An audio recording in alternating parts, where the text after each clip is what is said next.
কিছুদিন ধরে পাকিস্তান ও ভারতের মধ্যে চলমান উত্তেজনা গত রাতে যুদ্ধে জড়ায়।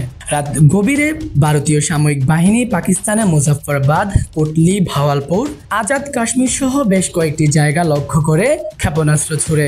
গোলার শব্দে আতঙ্কে ছড়িয়ে পড়ে চারপাশ। ভয়ে মানুষ ছুটতে শুরু করে দিক বেদিক।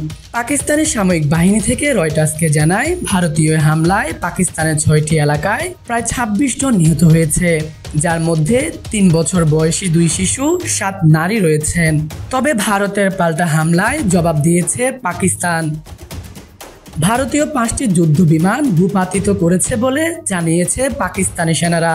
পাকিস্তানের সামরিক বাহিনীর মুখপাত্র রয়টার্সকে জানায়, ভূপাতিত 5টি যুদ্ধ বিমানের মধ্যে 3টি ফ্রান্সের তৈরি রাফাল, একটি রাশিয়ার তৈরি Su-30, অন্যটি MG-29 যুদ্ধ বিমান ভূপাতিত করেছে তারা। তবে এই দাবির সত্যতা ভারত সরকার এখনো নিশ্চিত করেনি।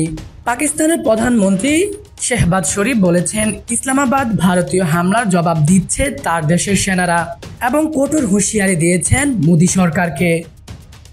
পাঞ্জাবের মুখ্যমন্ত্রী জানিয়েছেন, পাকিস্তানের পাঞ্জাবে জরুরি অবস্থা জারি করা হয়েছে। হাসপাতাল সহ ও জরুরি পরিষেবা উচ্চ সতর্কতা নেওয়া হয়েছে। ভারতের ক্ষেপণাস্ত্র হামলার ঘটনাকে লজ্জাজনকভাবে অভিহিত করেছেন মার্কিন প্রেসিডেন্ট ডোনাল্ড ট্রাম্প।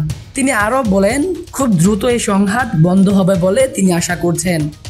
ফাহিমুল ইসলাম, ডেস্ক রিপোর্ট, বিডি আর্কাইভ।